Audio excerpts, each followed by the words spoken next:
Hello, everyone, and welcome to another Sterling Heights Television sports presentation of Game of the Week. Anthony Polidano along with Brian Zachary, and we're come to you from Runkle Field as we've got a good one. It's 7-1 Warren Mott coming to Sterling Heights to face 8-0 Stevenson. Warren Mott, champions of the MAC White for a second straight year.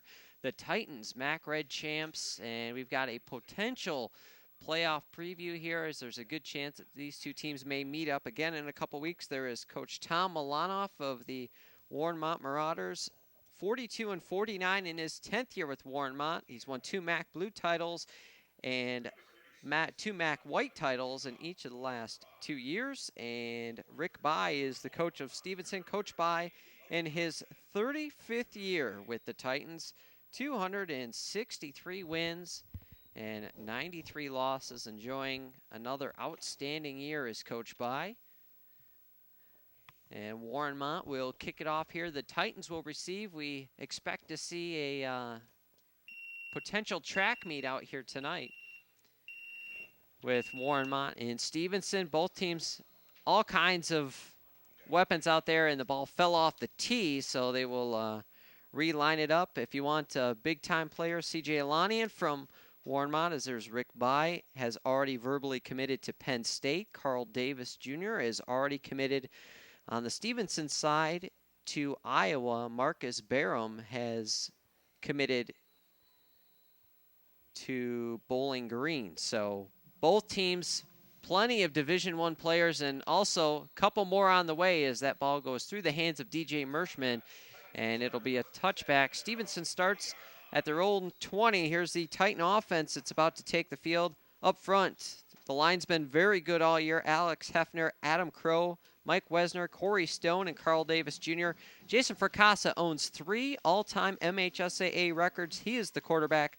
Marcus Barham, James Denowith, and DJ Merschman. Merschman already 1,000 yards receiving this year are the wideouts. Justice Wright and Mike Kirksey are in the backfield for the Titans. We'll have the Mott defense on the next play. And on the first play from scrimmage, it's Fracassa hitting Justice Wright for a big play and a 30-yard gain on first down.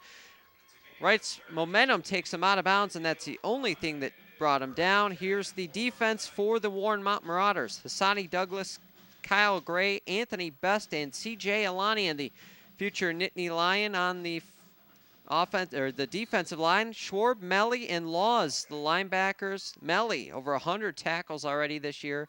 Martez Kelly, his twin brother Maurice Kelly in the secondary, along with Tarico Searcy and Javon Steele, as the Titans are off to a good start. And not much doing there on first down for the Titans as they run into the Warren Mott D-line.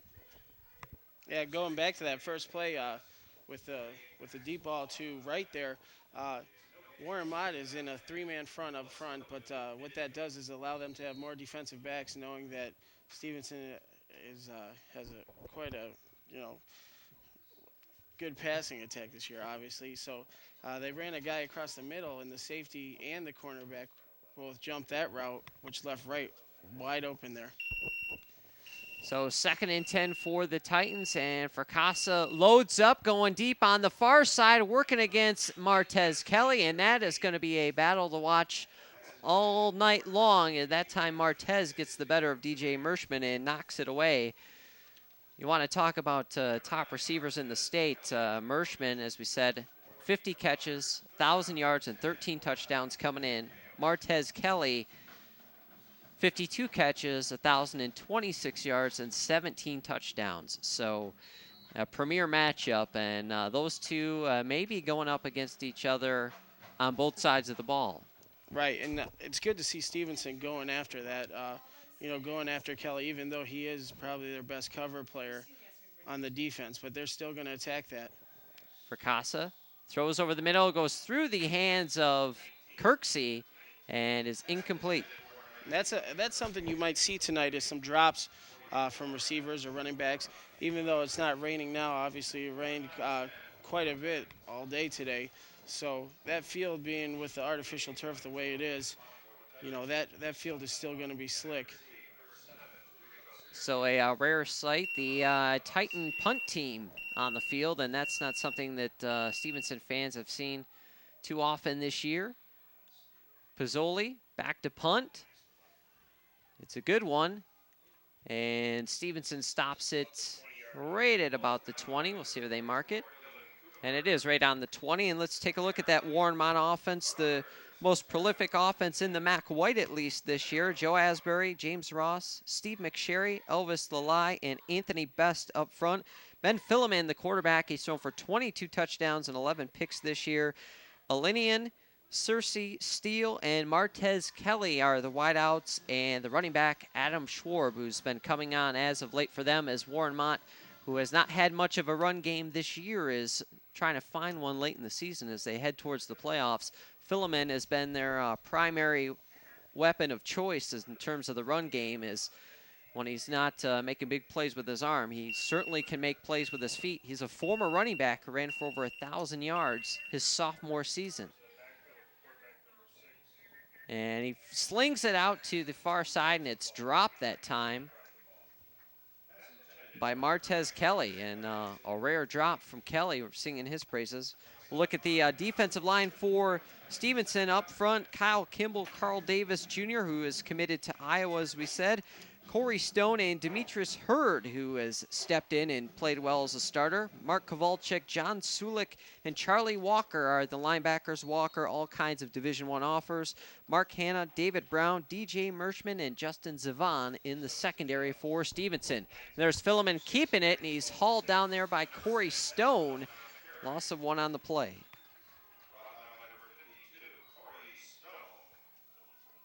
That's where Stevenson's going to have a huge advantage up front. One thing about this Warren Mott team, they're super athletic, as you said, all kinds of speed and athleticism. But where Stevenson's going to have a major advantage up front is with their size, and with the size disadvantage that Warren Mott has, they're going to get pushed around. They really have to stay on their blocks. And there's Phileman rolling out to his left, throws it deep and going towards Kelly. But Martez couldn't get to it. DJ Merschman on the coverage, and a quick 3-and-out for Warren Mott. So Titans connect on a big play on first down and then go 3-and-out after that. And now Warren Mott 3-and-out. Right, and the 2 3-and-outs we've seen is because of drop balls. You saw the first play that Warren Mott ran, they had a drop ball by their best receiver, Kelly. So that's going to be a real point of emphasis with these coaches. Both teams like to pass. And, with the field being slick, that ball's on that field, on that turf quite a bit. So that's going to make that ball slick. And the Marauders punt, and back to receive is Justice Wright. Takes it at his own 43, gets into Warren Mott territory and almost breaks it loose along that near sideline as he gets it up to around the 37. Excellent starting field position for the Titans on their second drive of the night. And great job blocking there by that punt return team. With a short sideline, basically Justice Wright was forced to the sideline, where that's an advantage to the punt coverage team because they obviously, less room to work with as a return team. So they were all blocking well, allowed Justice Wright to get upfield, good field position. Almost a 20-yard return for Wright. For Casa, back to pass, rolls out to the right, looking deep to Merschman, and Kelly in front of him and knocks it away. Talked that was going to be a matchup to look forward to all night, and so far it's both defenders getting the better of the receiver. That time it was Martez Kelly with the pass defense. Merschman actually turned into a defender there because that ball was a little underthrown, and Merschman being heads-up player that he is and having the football IQ like he does, he was there knowing that, Kelly had a better positioning on the ball. He was able to knock it away and avoid the interception. For Casa, hands it off to Wright. Justice cuts it up inside, and Justice to about the 31-yard line, a gain of about 6. Right, and there's a play, a pull play there. You see, we talked about Carl Davis Jr. Big as he is, he was able to pull from the backside there out front and get a key block on that play. So 3rd and 4 for the Titans. Jason Fracassa this year has passed 3 all-time career records: touchdown passes, completions, and yardage. And he continues to rewrite the record books. He's got a shot at some single-season records if the Titans can have a lengthy playoff run as well, as there's Justice right up the middle again, and Justice going to be close to a first down. It looks like he's going to be about a yard short, though. Right, and this is a play kind of in no man's land for a high school kicker, where they're a 4th down and short, very short. So what you'll see here is either it's going to be a quick count, and you might see Fracassa just keep it, get that yard, or see how disciplined that Warren Mott line is and go on a hard count and try to draw him offside. And they will go for it on 4th and 1. David Brown has made just 1 field goal this year. They haven't used him that much in terms of field goals, as Fracassa keeps it himself, and he's going to be close, as he was tied up there by Anthony Best, who met him at the line, and I think this is going to be a measurement situation. Right. Anthony Best, 5.5 sacks on the season this year for the Marauders.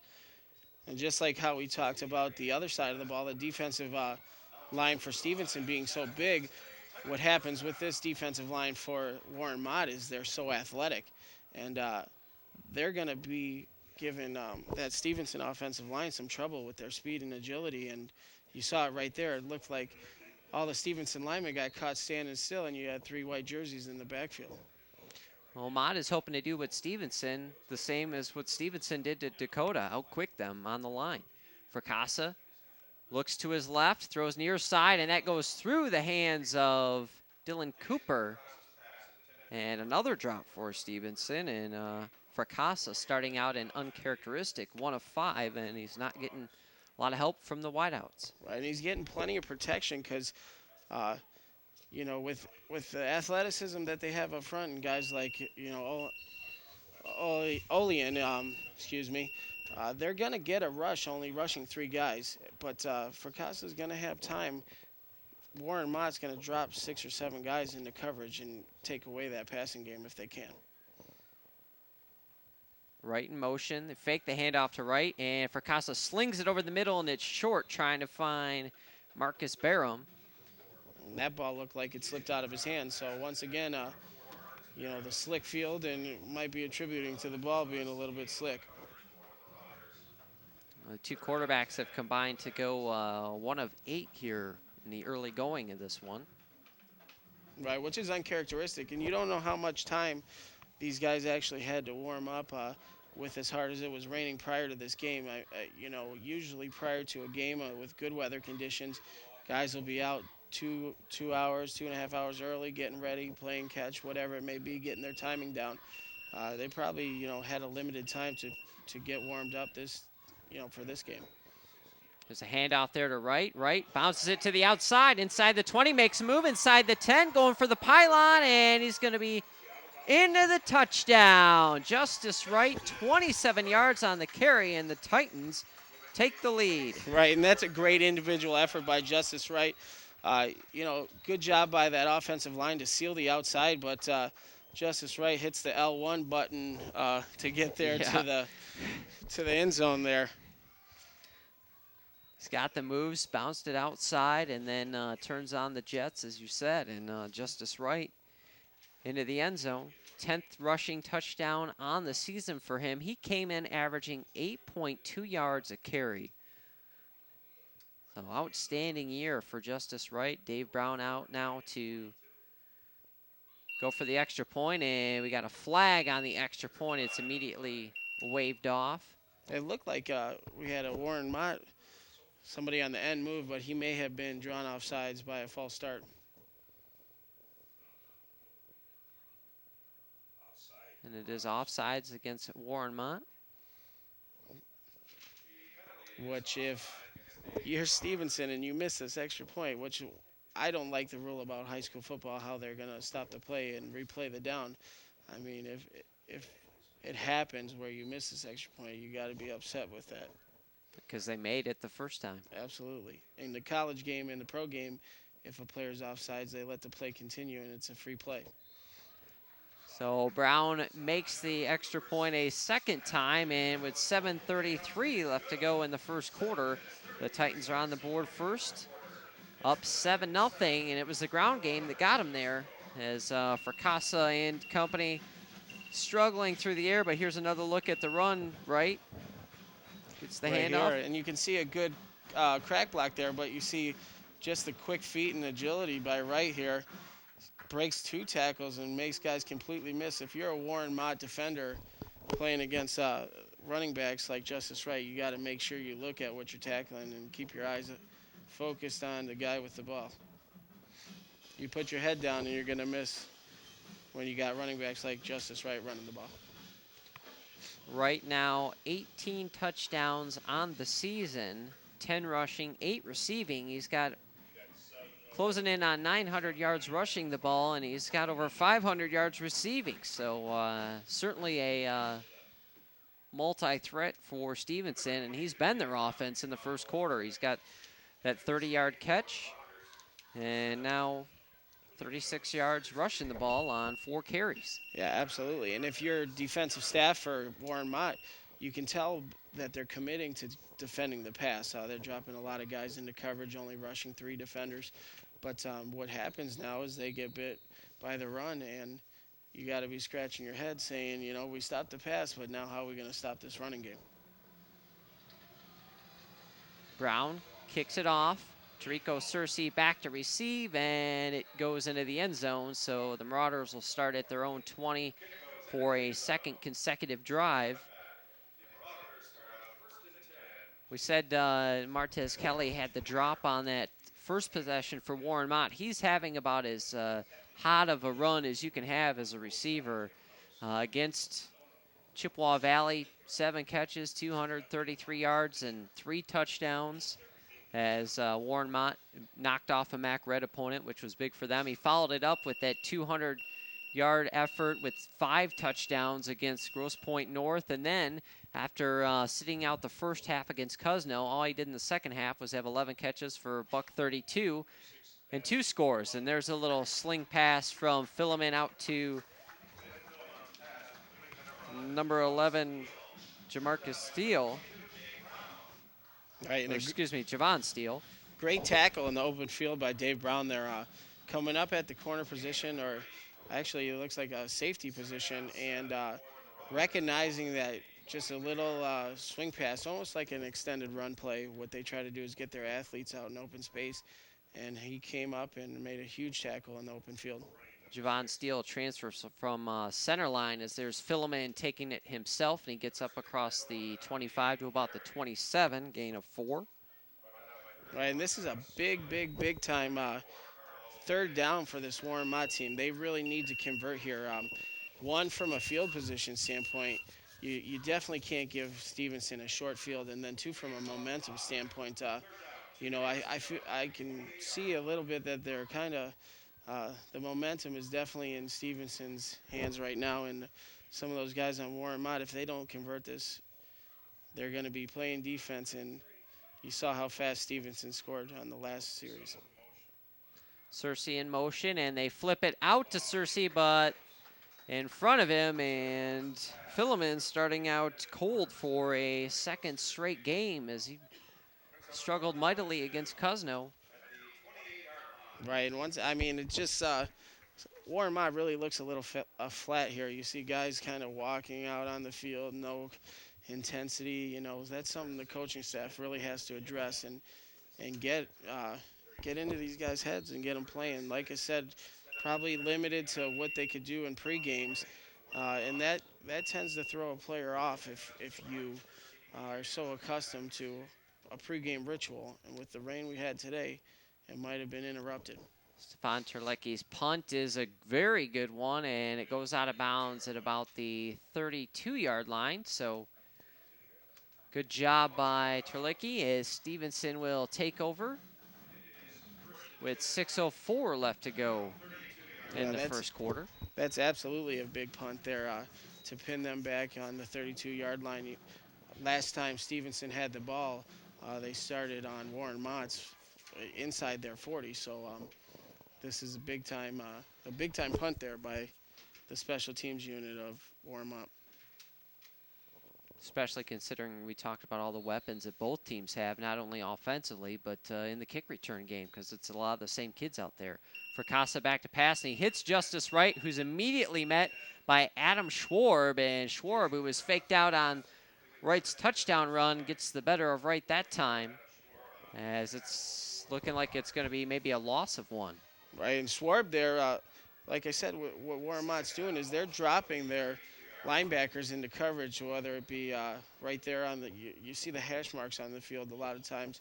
Their inside linebackers are dropped on those hash marks about 8 yards deep from the line of scrimmage, and that's why Schwartz was there to recognize that pass and come up and make the play. For Casa, loading up and looking deep. He's got Barham wide open behind the defense, and Barham breaks a tackle and gets down to the 20. A gain of 48 for Marcus Barham. Yeah, and sometimes what happens when you're Warren Mott and they're committing to this pass coverage, it looks like a little bit of confusion between their cornerbacks and their safeties. This might be a new package that they could have put in just for this game, for a Stevenson game, and coaches may be out thinking themselves, saying, this is obviously the biggest game of the regular season, the biggest team obviously playing Stevenson, the number one team in the state, so these coaches might have put some new things in this week, and these guys are still just getting used to it. Well, it's pick your poison when defending the Stevenson offense. Right. One thing I think Stevenson's going to have is if they go to any of their draw plays. There's right up the middle there, and he gets a couple before being stood up, gain of about 3. But that's a good call by the Stevenson staff, even though it's a short gain. They have to keep that D-line of Warren Mott honest. A lot of guys just rush upfield hard, and they have to make those D linemen play the run as well as the pass. And Mott has been susceptible to the run this year. That's maybe been their one bugaboo, has been defending the run.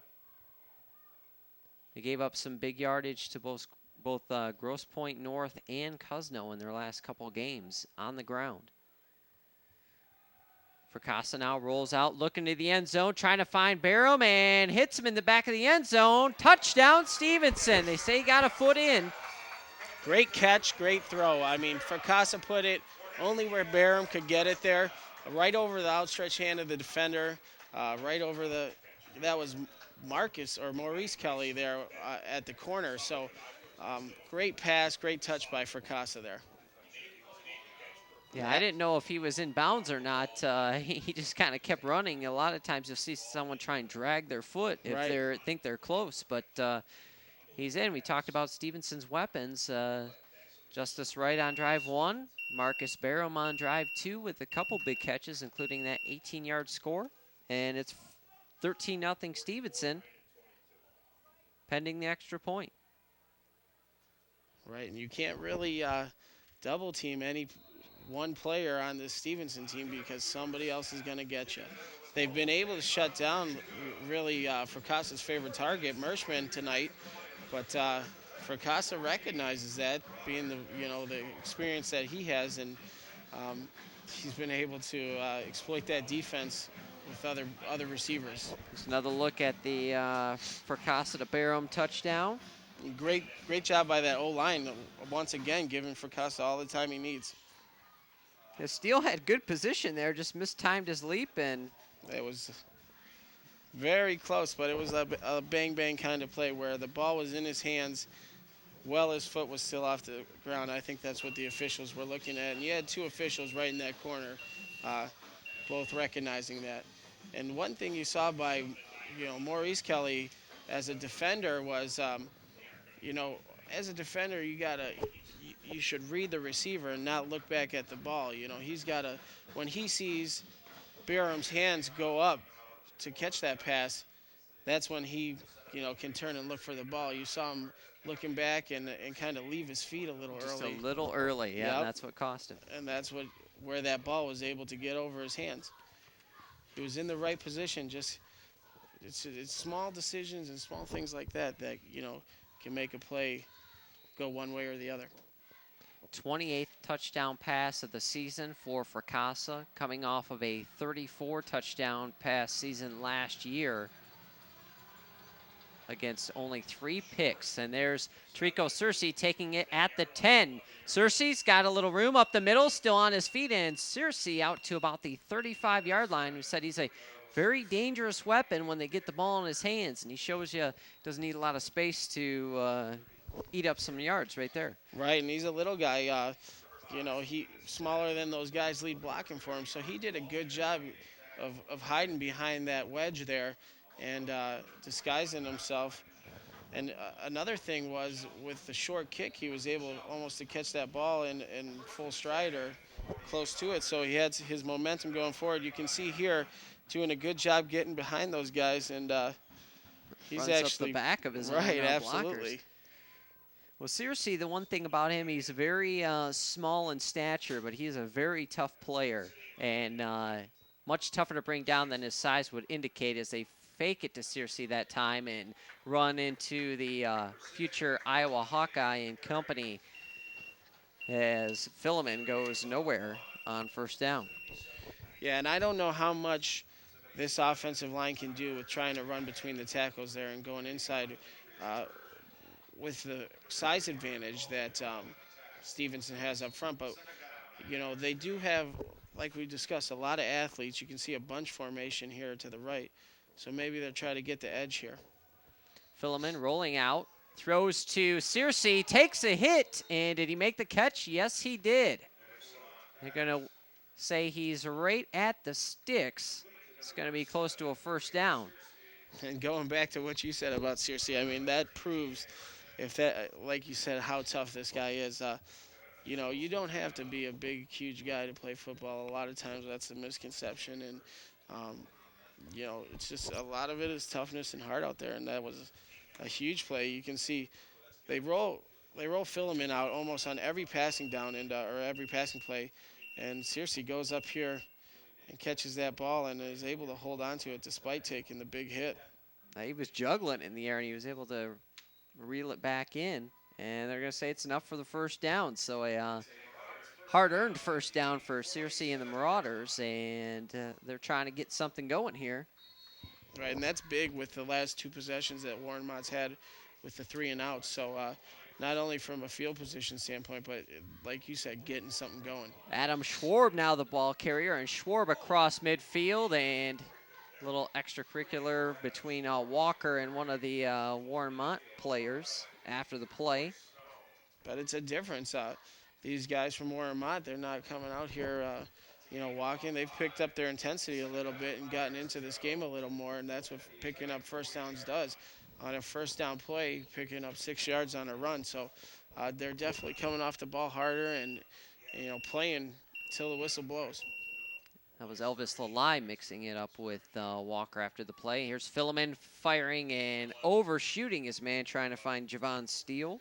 Right, and Steele on just a quick stop route there, basically running a route right to the first down sticks to try to pick that up. But once again, with the field being the way it is and slippery as it is, he lost his footing there, and that's really what threw off the timing of that route.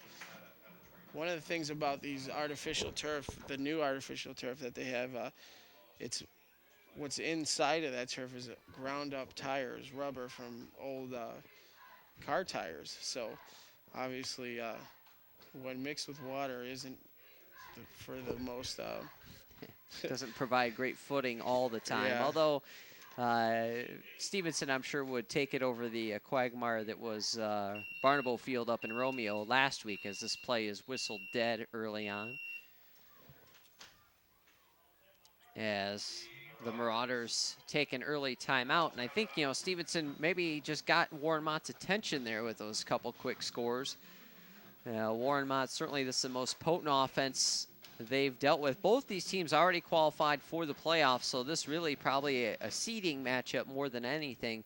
Warren Mott opened up their season at Romeo and were shut out by the Bulldogs 23-0, and from all accounts pretty much thoroughly dominated in that game, as Philemon had a hard time and the defense had a hard time stopping Ben Brown, as a lot of defenses have had this year.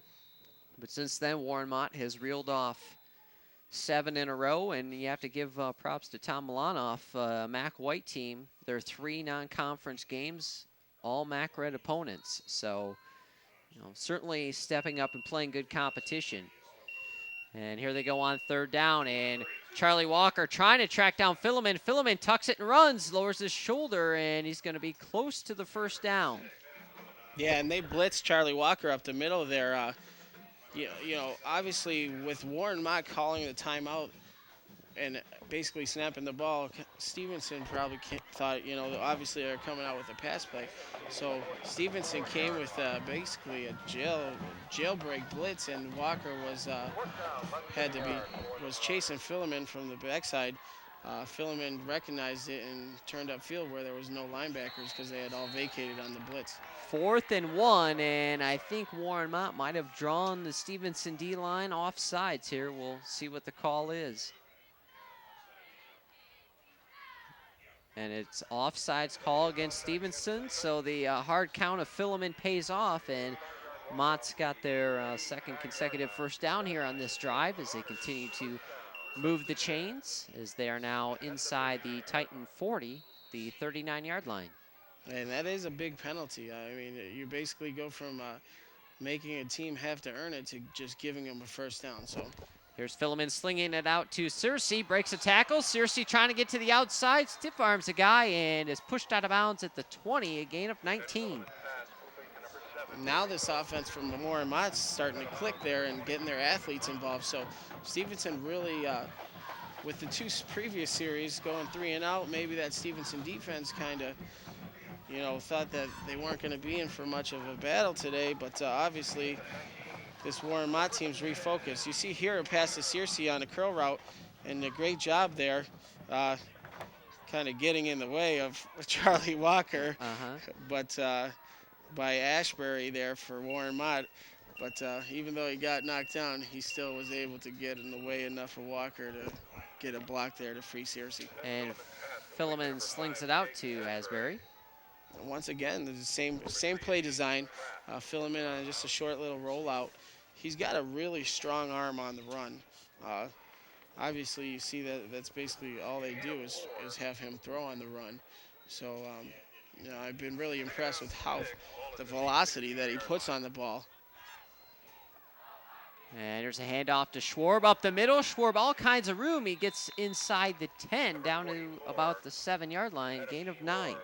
And those are the plays you can run. That's smart play calling there by Warren Mott and Milanoff and his staff, because coming with, consecutive pass plays on about 3 or 4 different plays, that D-line starts thinking that we're just going to, get upfield and rush as hard as we can. And you can see defensive ends there, Walker coming up the middle, that they over-pursue and overrun the play, and they just hit it up the middle, and there's a big seam for a run there.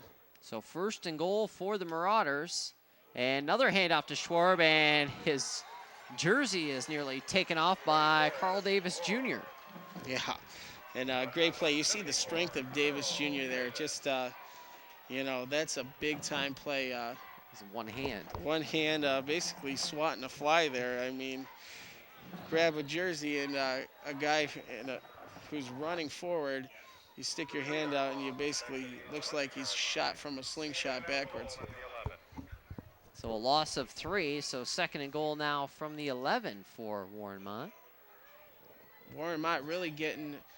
and they go towards Kelly, and it's knocked away by Marcus Barham, or excuse me, they're trying to find Asbury again. Right, and one thing I was saying was, and I didn't even have time to say it, was because Warren Mott's really getting back on the field almost in a kind of a no-huddle offense, trying to catch Stevenson off guard, but they weren't able to there. And Barham with a huge play, see him on offense doing his thing, and now he's on the other side of the ball making plays as well. Both these teams having their playmakers go both ways in this one, knowing the skill level on the other team's offense. There's a little pass out in the corner, and it's near the end zone and just short is Martez Kelly down at the 1. He is at about 2 inches away from that goal line. And Dave Brown, once again, it was Dave Brown there, and it was number 27 there, Mark Hanna. Huge, huge play getting there and stopping that short of the goal line, especially with a receiver as good and athletic as Kelly to stop him there, stop him short. And Coach Milanoff needing a timeout to talk this one over as Mott's got some decisions to make here. They have not kicked a field goal yet this year, although their field goal kicker certainly has the ability.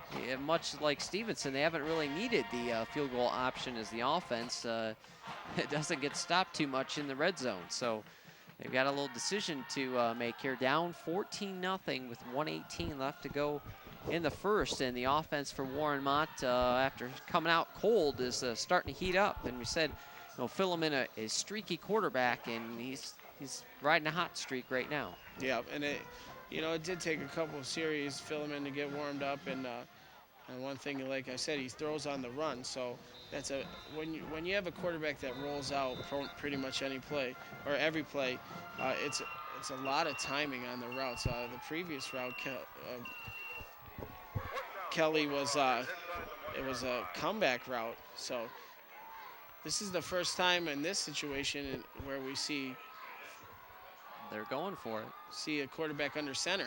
And that's Philemon going in, and they indicate touchdown. So Ben Philemon burrows his way into the end zone, and Mott is on the board here with 1:13 left to go in the first quarter. It's the 4th rushing touchdown for Philemon on the season. And that's a good use of a timeout by Coach Milanoff. Prior to that snap, we hadn't seen any one play that Warren Mott was not in shotgun. So I think what happened there was Milanoff calls a timeout, and I don't know if they have it in their playbook, but probably just said get under center and let's push forward and get this touchdown. And they did a good job of coming out and getting that surge in for the score. And the extra point by Stefan Terlecki is up and good, and the Marauders have cut the lead in half here with 1:13 left to go in the first quarter. Here's another look at the touchdown play. He didn't need much. He didn't get much, but got what he needed. And that's a big play for that Warren Mott offensive line, too, because they knew they were going to have their work cut out for them facing off against Stevenson. Right, and that's a huge drive by that Warren Mott offense, because what happens is, you keep that Stevenson offense off the field for that long, and that basically is your best defense if you can keep their offense off the field. So as much clock as they were able to chew up and all the first downs that they were able to get, keep the clock running, that was a really good drive and a really big-time momentum shift in Warren Mott's favor. As the gloom and rain have returned here, we had a little break from the rain, but it has come back, so we'll see how that plays into the passing games of both teams. Terlecki's kickoff is taken by Merschman, and he stays in the end zone, and that's one of the rules that I've campaigned against in the half. I can't stand that they don't let kids bring it out of the end zone on kickoffs. So more likely they're going to get creamed on a punt return than a kickoff play, especially in a game like tonight where you have guys on both sides capable of taking it 100-plus yards. Absolutely, and a lot of the things that we talked about earlier, defensive offsides, and they stopped the play for it, extra point. I think a lot of the rules need to be adjusted more towards similar to the college game. I mean, as many guys. Fracassa finding Barham wide open on the far sideline, and Barham cuts it back inside across the 40 out to the 42, a gain of 22. Right, and that was Warren Mott just in a deep, deep coverage. The cover 4 almost looked like they dropped both their corners and their safeties deep, and just Stevenson recognized that and ran their routes underneath the coverage. But with as many guys, and even in this game, these guys are college caliber players, and like you said, guys can take it back 100 yards easily. That rule pretty much, I'm in agreement with you. So 1st and 10 for Stevenson. They pitch it back to right. Cuts to the outside after making a man miss and gets up to about the 48-yard line and jukes his way for a gain of 5. And that's a big-time play by Searcy coming up from the safety position. He was already in his drop, deep in his drop, and was able to come up and recognize that and make that tackle. Wright's doing a great job. The moves he's making are quick, one-step moves, and being able to juke these linebackers out and getting past that second level into the secondary. Yeah, he's going to give the Marauder linebacking core nightmares tonight. They'll have a little break here to think it over as the final seconds of the first quarter run off here at Runkle Field. At the end of a quarter of play here at Runkle, it's the Titans on top of the Marauders, 14-7. High school sports are defined by the thousands of youngsters who are day-to-day student athletes at the high school level. School sports are defined by community, a community of teachers and students, communities that gather en masse for school events, for games and pep rallies, communities that still car caravan to games behind the yellow school bus, a community where the crosstown or cross-county rivalry or the league or city championship is still a big deal. High school sports, it's about. Welcome back, everyone, to our game of the week. Started the second quarter here from Runkle Field. Titans on top, 14-7, and there's a penalty coming up on Warren Mott, as I think C.J. Alanian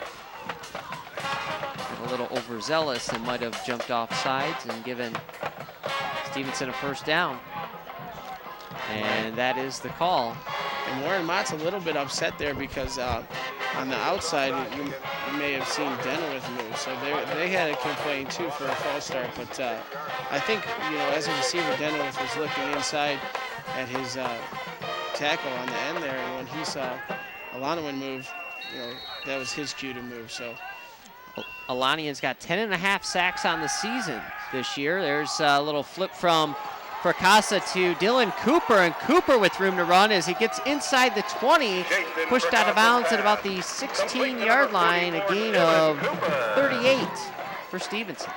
Once again, Stevenson's offensive coaching staff, they're recognizing that the coverage of the Warren Mott secondary and how deep their drops are, and just coming underneath with the little fullback arrow out of the backfield. You can see there's not a white jersey in the screen, and just a great job. Catch the ball, secure the ball first, and then turning upfield and picking up huge chunky yardage there. And Fracassa hands off to Wright, who cuts it up the middle and gets up to about the 10-yard line, gain of about 5.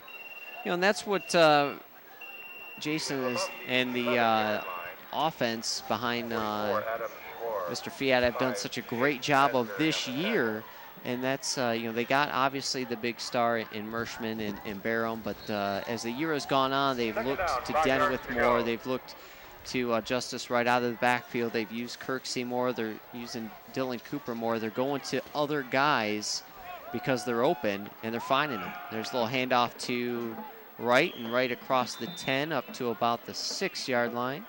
Gave him about 5 more. Right, and what happens every week is whenever teams are watching film or game planning for Stevenson, they're game planning against those guys you mentioned, the Mershmans and the Barhams. And so a lot of their coverage, or the way they roll their coverage or double teaming guys, is towards those guys. So the Stevenson staff recognizes that, and what they're going to do is they're going to game plan for that. Jason under center, hands off to Wright, and he's met at the line and stood up there by Anthony Best, and it's going to be close. Looks like he has enough for the first down, and it is a gain of 2. 63, Anthony Best. That's why, I mean, as you mentioned, you are seeing some of these guys that maybe at the beginning of the season aren't mentioned. But right there, just a great job, a great surge by that O-line of Stevenson. And what happened there, the forward momentum by Wright is where they're going to spot that ball, and they get the first down. And going for the end zone is Wright as he's in for the touchdown. 5-yard touchdown run by Justice Wright, his second of the game, and it makes it a 20-7 ball game. And Stevenson's doing a great job of getting up to the line of scrimmage and going on the quick count, catching that defensive line of Warren Mott off guard. Basically, you see Fracassa get under center, and immediately they're snapping the ball, and that allows their offensive line to gain the advantage and get a quick push against the D-line of Warren Mott.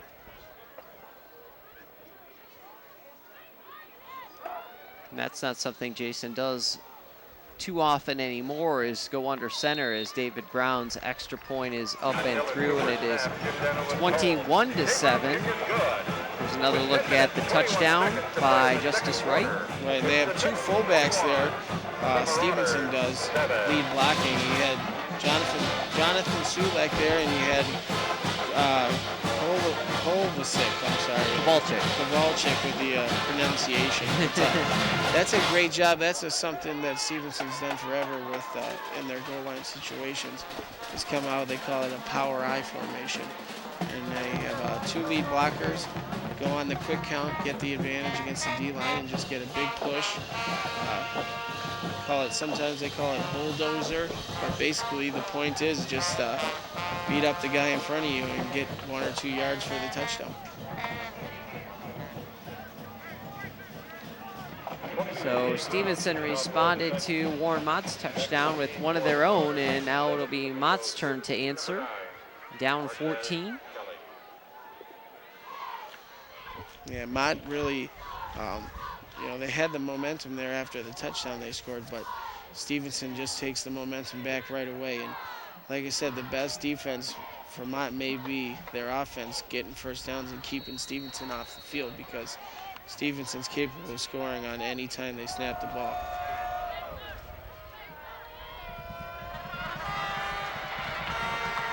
Brown with the kickoff, and that one sails to the end zone as he lowered the boom that time with the wind behind his back, as that one's halfway to City Hall.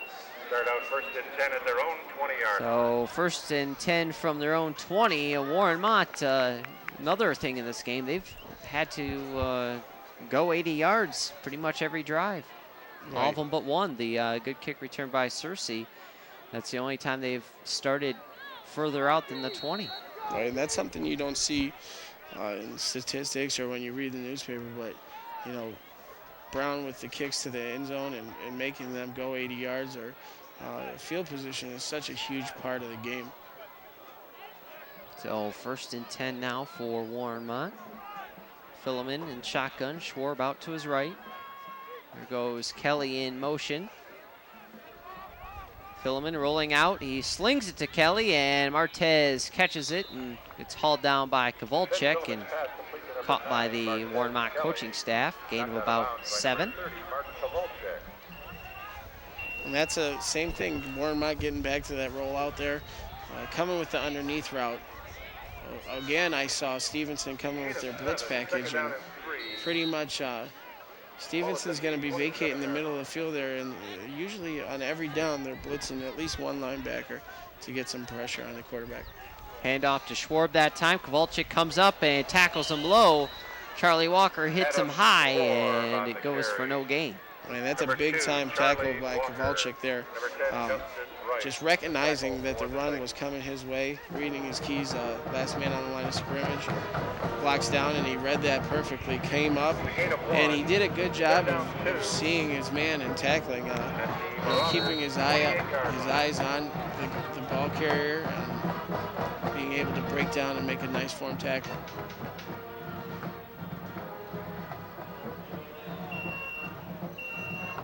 So 3rd and 2 for Warren Mott, a long 2 at that.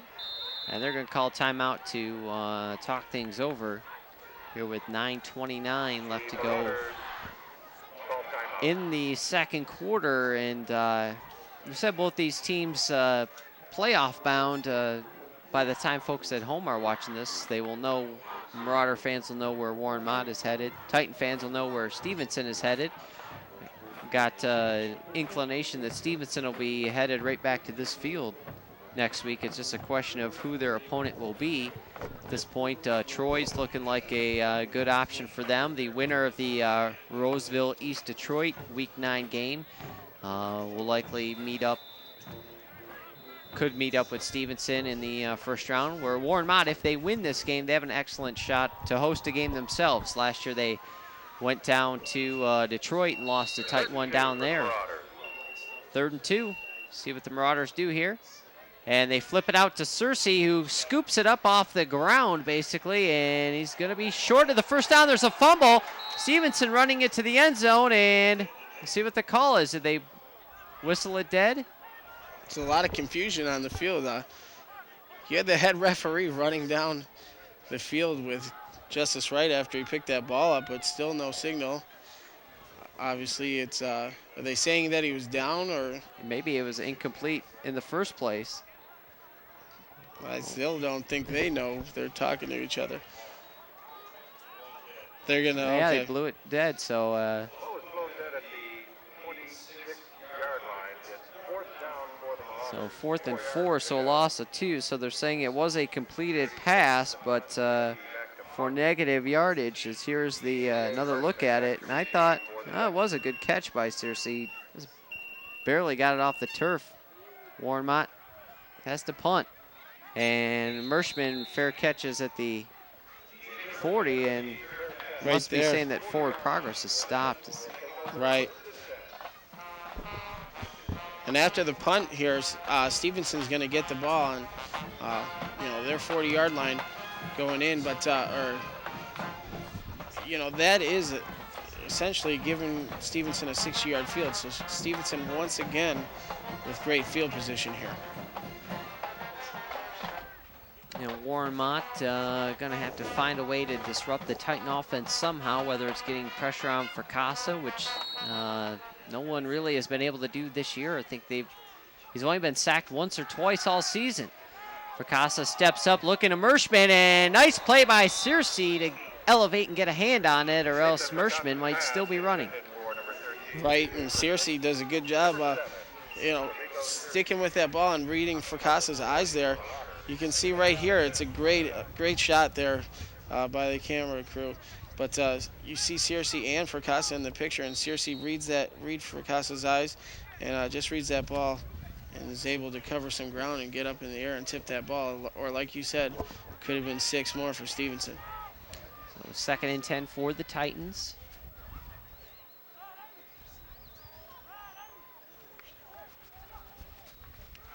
And a little fake to right. They get it to Merschman on the handoff. His first touch of the game as he works his way up to around midfield. He's going to be close to a first down, and he's got enough for it. It's a gain of 11. An excellent play call again by Stevenson's staff. Merschman hasn't been able to get involved in the passing game, so they find another way to get him involved in the game by hitting or handing him the ball in a reverse. So, if it's really a good job of recognizing and getting him some touches and getting him into the game mentally too. So the Titans on the Marauder side of the 50 now, and that one's blown dead as Anthony Best was bearing down on Fracassa. Odds are this will be on the offense, but we'll see. One thing we've seen is Warren Mott hasn't really been able to get to Fracassa, and that's once again a good job by the offensive line of Stevenson.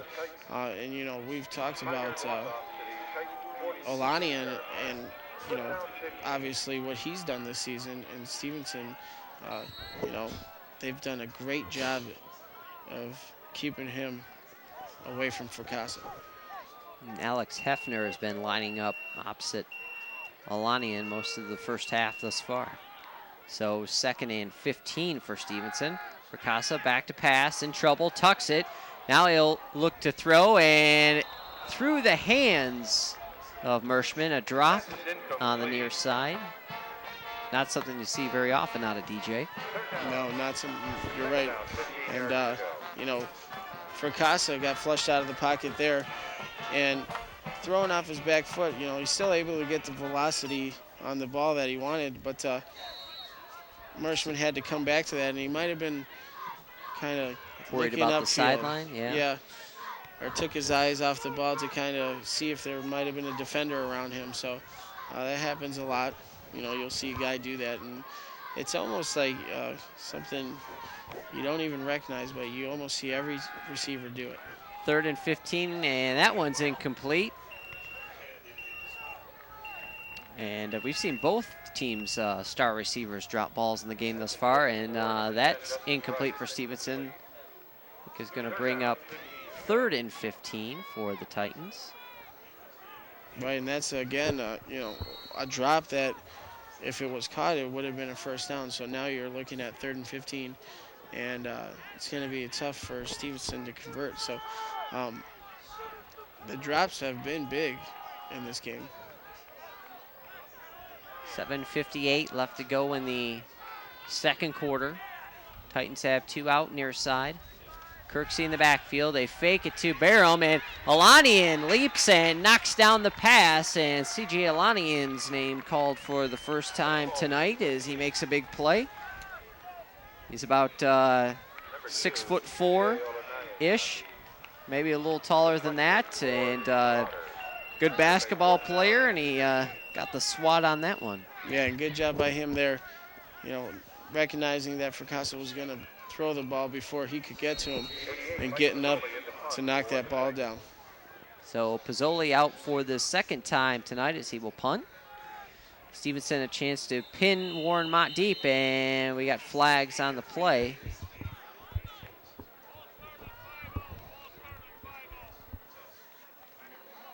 And a false start against Stevenson again. So the Titans a little sloppy here midway through the second quarter.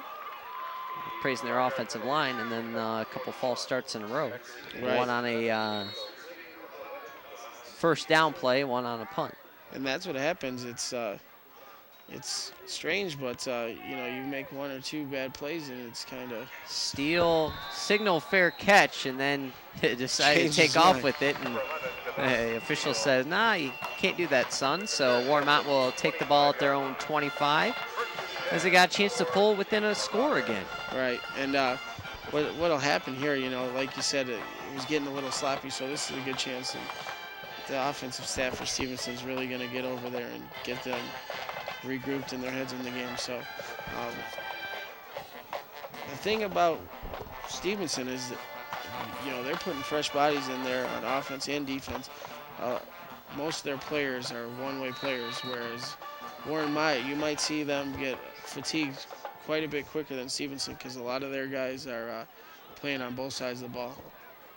Philomen slings it out to Searcy. Searcy makes a catch, cuts it up inside, turns on the jets, and tackled by Charlie Walker, but not before he's out to the 41, a gain of 16 and a Marauder first down. Yeah, good play call there by Coach Milano's staff to recognize that the defensive backs from Stevenson are playing off of Searcy and giving him about an 8-yard cushion there off the line of scrimmage. And just a quick pass, flinging it out there. You see Javon Steele with a big block there to free Searcy, and Charlie Walker chasing him down from behind. Oh, 1st and 10, handoff is to Schwarb, and Schwarb gets around Walker. The flag on the play as Schwarb across the 50 down to the 45, but this is in the area of holding. We'll see if it comes back. And Alanian is very slow to get up out there. He's been walking wounded the last few weeks for Warren Mott as he's been gutting it out, but it is a hold against Warren Mott. And Alanian is up and limping again. Right, and we talked about it. He's playing every single down. Right here you see a good move by Schwarb, able to fake out a future Division I player there. And that's, when you hear coaches talking about breaking down and with your feet and keeping the eye on what you're tackling, it's an example right there. Got to see what you're hitting. Charlie's so used to lighting up the opponent that he was seeing pay dirt there before he hit the target. Yeah, and it's, exactly like you said, it happens to everybody. And he is sometimes, because he is quick, right there you see how quick he is. A little bit of over pursuit. And on 1st and 19, they sling it out to Martez Kelly, who gets back near the original line of scrimmage. Second down, 19 yards to go. Oh, no. I think he was out of bounds. That looked like a good catch from here.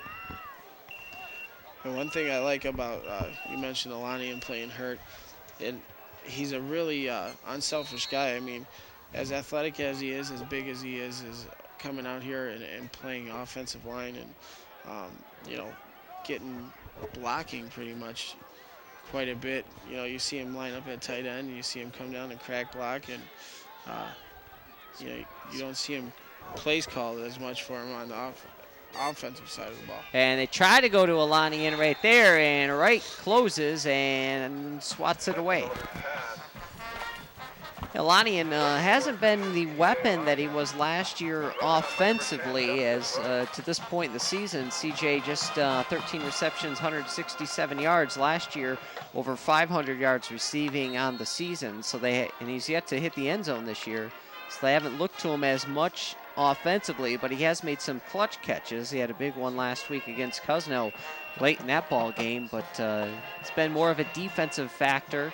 And since he's gotten banged up, he has slowed down defensively as well. I think he had 9 sacks his first 3 games, or 8 sacks his first 3 games, and only a couple since. There's Filliman loading up now, going deep, throws into coverage, and it's picked off by Eugene Pratt.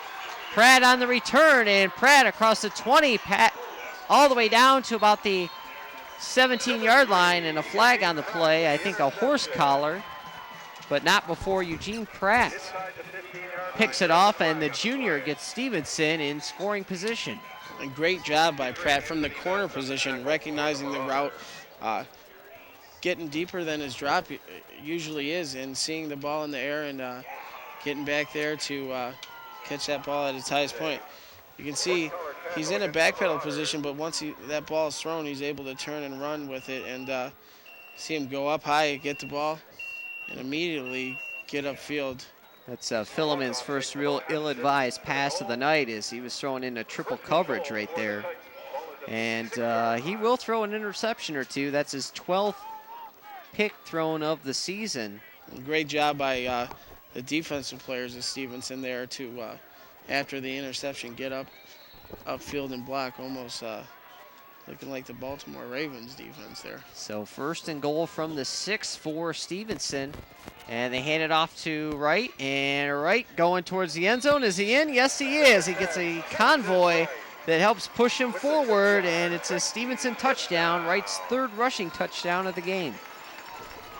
And Wright there with a little stutter step, nothing fancy, just a hesitation move to freeze the linebackers of Warren Mott just a split second, and he's got such a quick burst of speed and change of speed there, that he's able to outrun those linebackers before they can get to the line of scrimmage.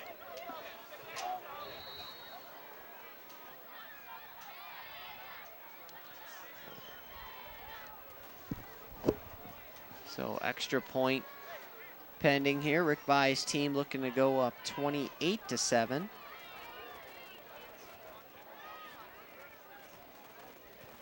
And Brown's kick is up and good. So the Titans are up by 3 scores now, thanks in part to the big return by Eugene Pratt on the interception. And then, as you said, nothing fancy here, just Wright going forward and the line providing the push. Right, and you see Justice Wright slow down just a little bit there, and that allows his blockers to create the opening for him. And like I said, he can slow down and get back to a full sprint in a split second. So the running back position is a little bit of a juggling act. Coaches talk about runners being able to hit the hole hard and make a cut and get upfield, but you also have to have the patience to have the blocks set up. And Justice, as good as anyone at not spending too much time moving left to right back there, but taking it upfield. Right, and it's as a coach, when a guy slows down or stutter steps behind the line of scrimmage and it doesn't work, it's frustrating, and you want to tell him, just hit the hole. But when he's back there stutter stepping, making people miss for big gains, then you got to eat your words. So it's like you said, it is a juggling act. So Mott in desperate need of a score here to hang tight with the Titans on this drive, as Brown and company will kick it off. And again towards the end zone, and the official colliding with Searcy on that one. Not that Searcy was going to be able to take it back anyway. So Mott will start again at their own 20 as Philemon and co. will take the field. Yeah, and once again, that's a huge weapon to have if you can get the ball or kick the ball for a touchback on every kickoff. Field position, once again, Warren Mott having to go 80 yards for a score. So the wind tonight pretty gusty as well, and blowing left to right. So it is behind Stevenson right now, and Mott will have to work into the wind. And Warren Mott doing a lot of movement here pre-snap. They're running a no huddle, it seems like. They flip it out to Kelly, who dropped it, and it's incomplete. Throw was a little low, but one that Martez normally reels in. And Warren Mott, in between plays, they're having somebody run a football out or a different football out, trying to keep the ball dry in between downs. But, once again, a drop by a receiver. It was just a little wide receiver screen trying to get something quick and maybe get some yards upfield after the catch, but nothing doing there. Philemon 8 of 17 early on in this game, and he drops back to pass again, slings it out to his right, and Searcy makes a move, breaks a tackle, and turns a negative into a positive as he gets up to about the 25-yard line and gain him about 5. And that's, Searcy is really doing that all by himself, making a catch behind the line of scrimmage. And there was Stevenson defenders there, but he's able to break tackles with his quickness and, turns nothing into something. The defenders do a good job of reading that play, but he's slippery back there and tough to bring down. A lot of times those little guys, as soon as you hit them, they go down pretty quick. But Searcy, a little like Ricky Vinatelli in the fact that he's tough to bring down despite his diminutive stature. Here's Philemon rolling out, trying to find Kelly, and is it picked off? No, it's dropped by Merschman as Kelly was double covered again by Justin Zavon and DJ. Yeah, and Philemon's locked in on the receiver he's throwing to right there. And what Stevenson's doing is Merschman there playing the safety position does a good job of recognizing which route he's going to, reading his eyes and getting over there. So one thing as a quarterback is you can't really telegraph your passes, and the safeties from Stevenson obviously on the last 2 series have been able to recognize that and get to. Terlecki to punt. Merschman back to receive. He calls for the fair catch and makes it at his own 36.5-yard line.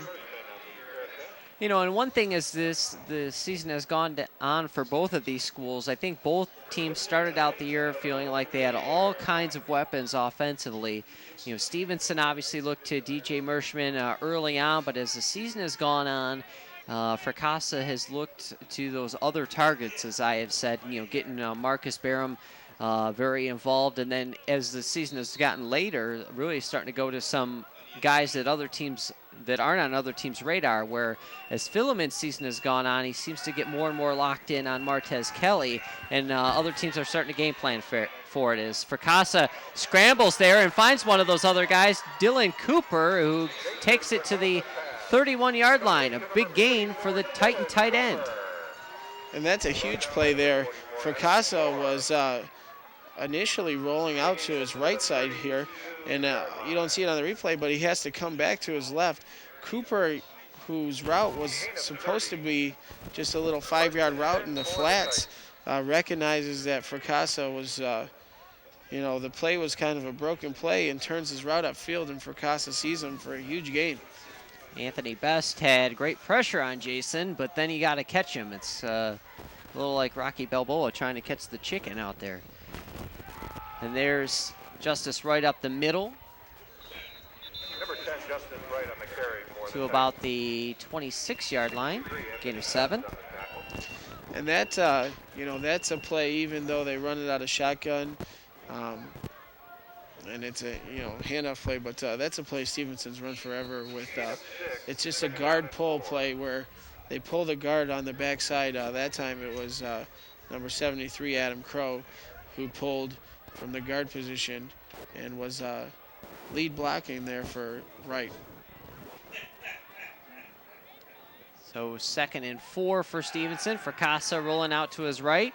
A definite hold there by Stevenson as Fracassa looks to the end zone and completes it to DJ Merschman, but this one is coming back as Carl Davis was manhandling the Marauder end on that play, and that one was called before the pass was even thrown. Right, and on that play, I mean, prior to the snap, I think Carl Davis lost his mouthpiece. He's still picking it up off the ground. I think he's having some trouble there, and once the ball was snapped, he lost it again, so I think he was just doing whatever he could. Let's another look at it. It's a 10-yard walk-off from the spot of the foul. hold there on 25 of Warren Mott. Hassani Douglas is who Carl Davis was hauling down, or holding up at least. One thing, when you roll a quarterback out, it pretty much puts him in an open space. So a lot of those holds that may go unnoticed in the pocket, when the quarterback's in the pocket, they'll get noticed when you roll them out.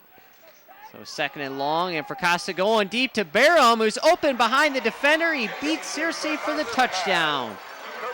40 yards on the TD from Fracassa to Marcus Barham. Yeah, great job running a route there by Barham, and one-on-one coverage with Searcy, who is athletically can match up with Barham. Searcy got caught looking in the backfield, and Barham was able to get a step. And once again, Fracassa's accuracy is just perfect. The ball he threw in the corner of the end zone earlier in the first quarter to Barham, and this time, once again, just over the outstretched hands of the Warren Mott defender. Perfect pass there. So Barham with his 2nd receiving touchdown tonight. And it is 35-7 as Stevenson, it's a track meet, but so far it's all being run in relatively one direction here. And Warren Mott certainly has more than a lot of Stevenson's opponents this year, quick strike capabilities, but they have to start showing something to get back into this one, as was Barham beating Searcy on that play. Yeah, you see they're proving it, basically, in the background. So yes, that's something Stevenson's been talking about all year, and been their motto, and they're certainly doing that tonight. And good, one thing for Casa you don't hear about is, I just talked about his accuracy, but that ball was thrown about 55 yards. And to put that ball where he did at that distance, he's really, and his numbers show why he is one elite quarterback and is going down in the record books for the state of Michigan. I know Tom Markowski from the Detroit News feels that right now he is, you're looking at Mr. Football for the state. Obviously a lot that goes into it. There's a whole formula they have, whether it's part of it is a popularity contest, as he is one of the finalists along with CJ Linian and Ben Brown from Romeo also on that list. But part of it's popularity, part of it's strength of schedule, which you got to like Stevenson on that, as that one skips by Searcy into the end zone for another touchback. Part of it is, does your team have a winning record? Are they winning? I think Stevenson will get a check mark there for that one. Another part of it is, are you being recruited big time? And that's the question. Obviously, a lot of colleges and folks out there always will have questions about the smallish quarterbacks. And for Casa, 5'7", 5'8"-ish at quarterback. He certainly has the heart and the intelligence to be able to compete and not just be hidden offensively, but to be a factor. So we'll see where he goes. There's a handoff to Searcy now, and Searcy stays on his feet and squirts forward for a couple, gain of about 4. Yeah, once again, Searcy turning nothing into something. And a lot of these plays, if you're watching it, you think the play's over, and then all of a sudden Searcy's running for 6 more yards up the field. But you talk about size and what college coaches look for, and there's almost when college coaches go recruiting, I don't know as much as they don't look at numbers as much as they do look at what a prototypical size and weight for a guy is. There's Searcy up the middle, gets a nice block behind Elani and stays on his feet, and Searcy cuts it back up, stays alive, and steps out of bounds at the 45-yard line, a 20-yard run for Tarico Searcy. Yeah, and Searcy's still playing hard here, and he was, once again, you think he's going down, but he was able there at one point to put his hand down. You see he comes in motion. The play's designed to go left, but he's going to end up breaking tackles here and completely going back to the right side of the field. So you see great moves there and agility right here, being able to go down on one hand and keep his balance.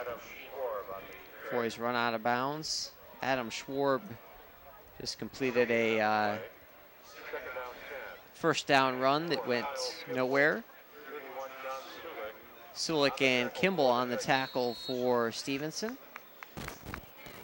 And Kimball's limping off the field. Kimball 4 sacks in the game against Dakota earlier this year. So 2nd and 10 now for Warren Mott. Searcy in motion. Phileman loads up, flips it over to Kelly, and Kelly, it's about a 2 or 3 yard pattern there. And Kelly, with a play like that, and where Phileman put the ball, that ball is supposed to be thrown, and Kellerman's supposed to come on an inside move. But Phileman put the ball to the sideline, and Kelly wasn't able to catch and turn upfield. So it's just a short gain, and Stevenson will give him that play all night long. 2:49 left to go in the second quarter here. Warren Mott trying to get a score here before half. Phileman rolling out to the near side in trouble. Shakes the sack of Hurd, and then the pass is knocked down by Eugene Pratt as he was trying to find Searcy. And Pratt's having a good game back there in the secondary. Had the pick earlier, and this time able to knock down the pass intended for Searcy.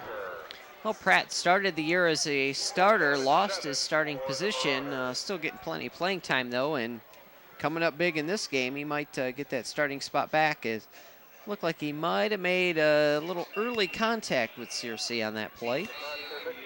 Titans catch a break, possibly, as Warren Mott will have to punt. Terlucky gets it away. It's a high, short punt. And it is stopped at the 33-yard line with 2:31 left to go on the clock. And as we've seen the Titan offense all year long, 2:31 is an eternity, and you bet they will not be taking these or doing fullback dives into the line. Right, and the thing they'll want to do, and as a coaching staff here, is they do want to score before going into the half, because they'll be able to get up by 35, and they'll get a running clock to start the second half. So that's something they're definitely looking to score on this drive. From their own 34, Fracassa rolling out, throwing deep over the middle, and he finds Merschman. Merschman cutting to the outside, breaks a leg tackle of Searcy, and gets out of bounds or pulled down at about the 47, gain of 14. Great accuracy again by Fracassa. Merschman coming in on it's kind of a crossing route, a deep curl route, and finding that window inside that zone defense, and Fracassa able to see him. 2:18 left to go. Fracassa buys time with his feet. He'll run it, cross midfield, all kinds of room, and runs out of bounds at the 35-yard line. gain of 19 for Fracassa. And if you're a defender for Warren Mott, I mean, that's exhausting. Every play is going for 20 or more yards that Stevenson runs. So, you know, they're running all over the field. Stevenson comes out in a no huddle, ready to play. These guys are going to be gassed. 2:05 left to go. Fracassa all kinds of time. Flips it to Justice Wright. Wright, he's got a chance, one man to beat, and he's driven out of bounds at the 10-yard line, a 25-yard pickup, and just like that, Stevenson is looking at first and goal. Once again, Justice Wright on a kind of a delayed crossing route there. You see him coming across the field behind the linebacker, so linebacker is supposed to have Justice Wright in that drop and see him coming across. And good job with the stiff arm at the end, but Searcy talked about how tough he is. A humbling first half for Warren Mott as the weather is picking up yet again here.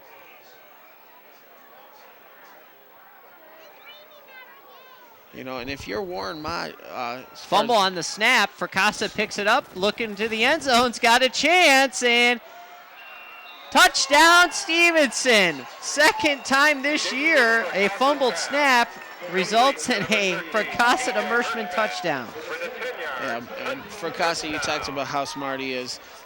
Just a great job recognizing there and picking it up immediately and being able to get outside. And Fracassa, Merschman changing his route, recognizing the play's a broken play to get open for Fracassa to hit him. And the thing I was saying is that if you're Warren Mott or for Stevenson for that matter, you got to look at getting some of your players that you rely on week in and week out, getting them some rest in the second half. You'd hate to get injuries with a game like this that's kind of gotten out of hand. And you know, you got to look forward into the playoff schedule and let these guys rest up, get some of the guys that haven't got an opportunity to get out there and play. And I did talk to Rick By this week about maybe the perception out there that Stevenson's been running up the score on folks, and I think that, well, I know what he said is that, you know, they almost lost a game because they pulled the starters and started putting in the reserves a little too early and sitting on the ball in that game against Eisenhower that nearly cost them that game. And since then they've been just keeping the pedal to the metal and not letting up, because every time their second string has gone in there, they've had a hard time, you know, not only moving the ball and controlling the ball, even possessing the ball. So it's been a difficult season in that sense for Stevenson. Yes. But 42-7 here in the first half. They will have the running clock going here against Warren Mott, and this is certainly not what Mott was expecting.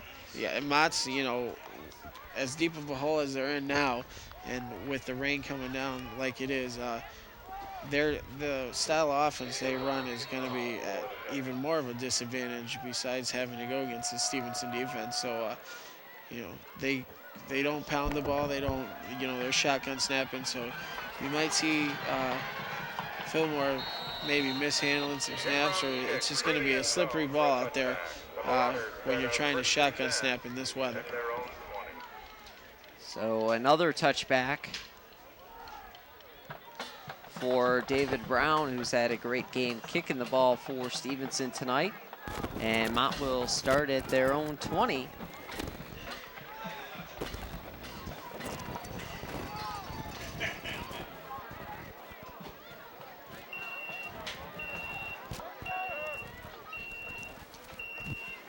And the cheerleaders are in full rain gear, and this may be our last 148 here. We may be calling this game as a production due to the weather, with the score well in hand, and Mother Nature certainly not cooperating. And right there, I think Warren Mott had 12 men on the field to start, so 11 wasn't working so hot, so now first and 15 for Warren Mott. And, you know, Warren Mott here, they did come in and they did some positive things at one point, 14-7. The thing about playing Stevenson is that they can score so quickly, and that really can deflate you if you're playing against them. You may stop them on 2 plays, and then all of a sudden they break off a play for 25 yards or a 60-yard touchdown. You saw the first play of the game, for all intents and purposes, should have been a touchdown, but the ball was a little bit underthrown. And, obviously, like I said, the timing wasn't there at the beginning, but Stevenson coming out and scoring 42 points. And a half. Yeah. And that's not even their best halftime performance of the year. They had 44 against Ford, as that one's complete to Tarico Searcy on the far side. So, Oh, no, they're going to say it's I think they're saying he was out of bounds. So for Warren Mott, I don't know, what you can take away from this. They came out, they played tough at times, but, they do have some players that, really, really can do some things. And it'll be interesting to see who they get. Little shovel pass to Maurice Kelly. Nothing doing on that play. Who they'll be facing in the playoffs because, what happened tonight is you run into the best team in the state as far as the rankings go, and probably one of the best offenses in the state. So that's asking a lot to, once you get down by a touchdown or two, to Stevenson calling timeout here to get the ball back. So I know Warren Mott's offense is pretty prolific, but maybe they're trying to get another touchdown for their team in the first half and break the 44-point first half they had against Ford. Right, and like you said, I don't know. I wouldn't exactly call this running up the score because it is the first half. And you'll probably see Coach Byer. We won't see it, but if you're here watching this game, they'll probably sit all their guys for the second half. And the one thing is looking at these guys' health going into the playoffs and getting them some rest, getting the backups and the number 2s and 3s some chance to play, and that's what they'll do, and that's what they might be setting up for here. Tierlicky's punt. And Merschman has to let it go as it rolls dead at about the 44. Oh, the Titans will have 1:16 left to go on the clock, and we'll see if they're... I tell you what, a thing that you don't think about, but the Titans and the Marauders, for that fact, getting a chance to play in weather like this, because you never know. And going into October and November playing football, you're going to be playing in conditions like this. I remember playing late in the season when I played and playing in games that were snowing the whole game. And back then, the field out here was natural grass. So, this is a good experience for these guys to play in this cold weather, to, experience this going forward into the playoff season, because it is cold, obviously, out there. So these guys are get a chance to. Well, Titans trying to do something with it here, and Fracassa in trouble, and he throws to Denowith and Best. And Wesner getting tied up there, and we got a personal foul, I think, against Wesner on the play. Right, and right there, Olani, and you talked about it earlier, he's been playing dinged up, and it looked like they're coming off the edge. He might have pulled his hamstring a little. And, Warren Mott, they don't want to see that going into the playoffs. They've done a good job of winning 7 games this year, and they need to. Yeah, they certainly have their eyes on the prize, which is getting the first playoff win in school history. And, both these teams at this point make me look pretty smart. In the preseason, I had Stevenson 9-0 in the regular season, and it looks like they're heading towards that. I said Mott would be 7-2 and lose to Romeo and Stevenson, and They're looking good too. We won't look at the rest of the teams I cover, and my predictions for them is Fracassa drops it, picks it up, and heads upfield and steps out of bounds after a gain of about 4. Your extensive knowledge of high school football coming into play. Don't ask me my Ford prediction because they're mirroring my prediction in the wrong direction. Well, yeah, you know, Ford. It's been a long year for the Falcons. It was brand new, you know, them coming into a new staff, new offense. So hopefully they'll build from what they've done, and their underclassmen obviously get some experience this year. Did have the young guy Saba throw for 300 yards in their last game.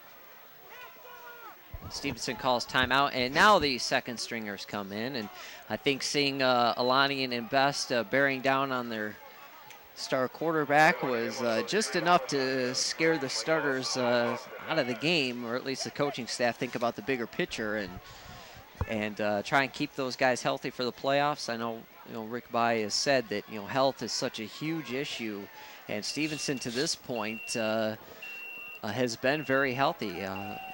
Mo Saleh, their only starter, who's gone down for an injury, tore ligaments in his knee, and Kovalchuk moved from an end to a linebacker spot, and then Demetrius Hurd up off the practice squad basically last year. It moved into a starting role at the DN spot, so the tight machine has just kept on rolling here.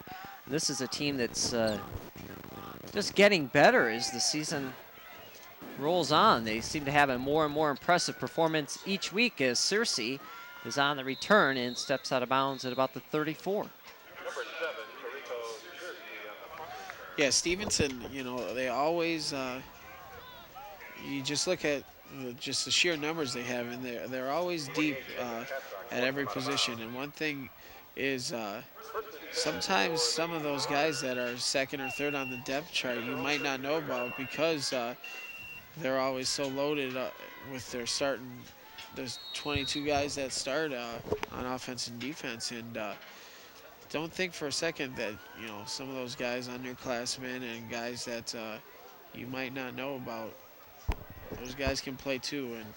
And that's, like you said, it's kind of a machine. A guy goes down and somebody can come in and fill that spot and do a great job doing it. And I'm going to call it early and name our players of the game here at the end of the second quarter, because I think we're shutting up operations at halftime here. What a great first half it's been for Justice Wright and Marcus Barham, who have been outstanding. Wright, 3 touchdown runs. Barham with 2 touchdowns. He's got 4 receptions, well over 100 yards for Barham. Wright also has 3 catches for 54 yards, so they got 5 touchdowns between them, and those will be our co-players of the game. As final play of the first half here for Warren Mott is Philemon throws incomplete. And that's the end of the first half, and that'll be the end of our Game of the Week production here at Runkle Field. Executive producer of Game of the Week is Steve Guitar. It's produced by yours truly, Anthony Polidano. Our director for today's game is Robert Surgott. Our camera crew tonight, Jenny Allar, Mike Crimmins, and Dan Rizik. Robert Surgott, post-production and graphics. We got to save the equipment so it'll live to fight another day, as Stevenson well in control here at the half, 42-7. We'll take a break, and after some commercials and promos, we'll have our co-players of the game, Justice Wright and Marcus Barham. Back in a moment. Go up here and cut to the hoop. That's where you want to be. Right there is where you want to be. That's where you want to be. Right in the basket. Ready for a pass? Come on, come on. Ready? That hurt.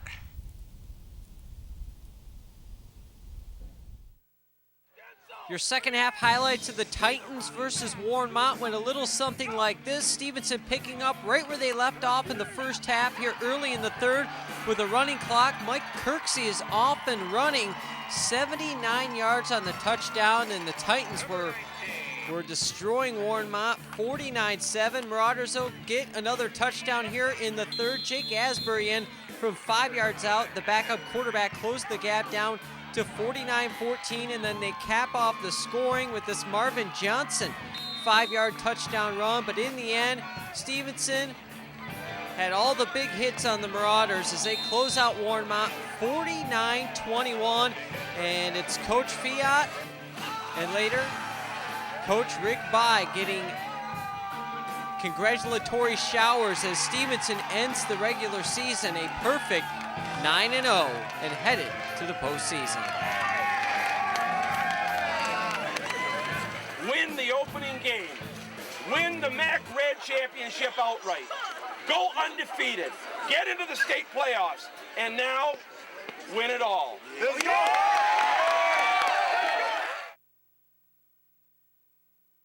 Welcome back, everyone, to our Game of the Week. We're here with our co-players of the game, Marcus Barham and Justice Wright. And Marcus, we'll start with you.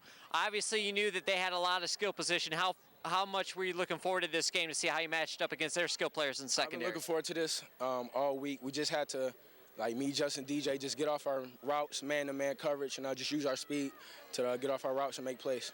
You guys are also checking them defensively. They obviously have a pretty skilled wide receiver set as well. Any special problems they posed to you? What was your guys' game plan out there against their wide receivers? No, not at all. Just put our main three skilled players against their main three skilled players and just come out and execute. You guys have a lot of stars on this team, so much so that maybe if you were on another team and were the man, you would get a little more personal attention. You know, how nice is it to be on such a team that's having so much success, though? It's great. Like every player on this team is like my brother. So we just gotta look out and just come on and close this year out good. So it's a lot of team chemistry on and off the field as a team. So it's good. All right, congratulations on the win. Move over here to Justice Wright, who, like SHTV, only had to work a half tonight. 3 touchdowns. Did you guys feel like you could exploit some things in the run game tonight against them? Yeah, we did because they only had 3 down linemen, and as our linemen love that, so we just like to execute really well against 3 linemen because the box is wide open. Talk about what a nice job the line has done for you this year and how they've grown over your career here. Man, they done a lot. Like, they communicate a lot. They talk in and out every play, and just I love it. I love them all. You guys feel like this team is getting better? It seems like you guys are not only winning here late in the season, but getting better and giving a better performance each and every week despite your tough competition you're playing. Yeah, we do get better because like we just get pushed so hard every day in practice, and like Coach By's like it's just a family and like we're on a journey, so we just got to continue. Just another chapter tonight. All right, well, congratulations on the win. Justice Wright and Marcus Barham, our co-players of the game, as Stevenson beats Warren Mott 49-21 to become the 9th Stevenson team to finish the regular season a perfect 9-0. For Brian Zachary, I'm Anthony Polidano. Thanks for watching this week's Game of the Week. We'll see you next time.